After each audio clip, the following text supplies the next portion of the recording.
Čau lidi, čau televizní diváci. Tady máte logo pivovaru,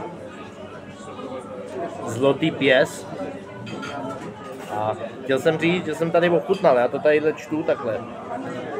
Ležák, Weizen, IPU. Já to teda měl v obráceně, já jsem měl nejdřív ležák, potom IPU, pak Weizen, ale tady je to tady napsaný tak jak jsem to četl předtím, to je jedno. A tohle je tím, čím jsem začal, tak i skončím. A to ne jako, že prostě bych začal něčím a chtěl jsem s tím skončit, ale já už nechci ochutnávat tady žádný stouty, ani žádný Dunkel Beer. A potom tam mají dokonce nějaký jablečný pivo, jo. To fakt nechci. A protože ani Weizen, ani ta IPA mě moc nepotěšili, tak jsem si na závěr, protože on čas nám běží, přátelé, a vlak nepočká. Jo, já musím prostě na nějaký čas být na nádraží zase, na vlaku. Takže tohle je moje poslední pivečko tady a je to zase ten Boxer Lager, jo. Boxer, jakože prostě pes je nějaký pes, je boxer a ležák. Je to jediný jejich ležák. Nevím, proč toho neudělají třeba aspoň 2 ty ležáky, jako. Proč se teďka každý snaží zavděčit jako nejrůznějším pičusáckým stylům, jo. Pivo s jablečnou šťávou, nebo já nevím. Strašně smrtně kvašených piv, nevím, k čemu je to dobrý vůbec. Já si jdu dát ten ležák, jo.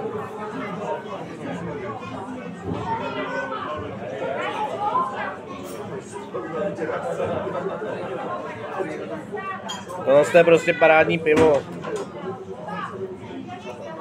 Já bych byl hrozně rád, kdyby se jednou svět vrátil zase k tomu, že bychom tady měli jenom tyhle ty parádní piva. Ležáky.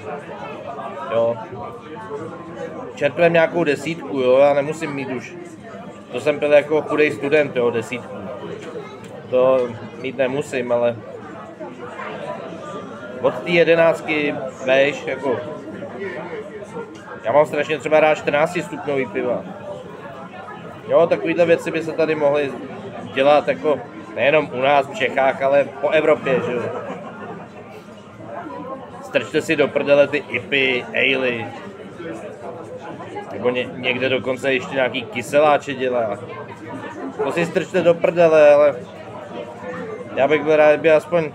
Já vím, že svět se zbláznil. Po všech stránkách, jo. Zrušili jsme prostě výuku, že jsou 2 pohlaví, jo. Už nejsou 2 pohlaví. Dneska je asi, já nevím, 1000 pohlaví, nebo kolik, já nevím. Jo. To už nezachráníme, to je prostě už. Ale kdybychom aspoň zachránili tu pivní kulturu, já bych za to byl moc rád.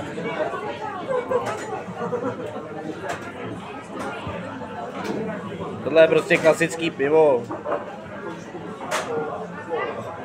Proč vařit nějaký pičoviny? Čau.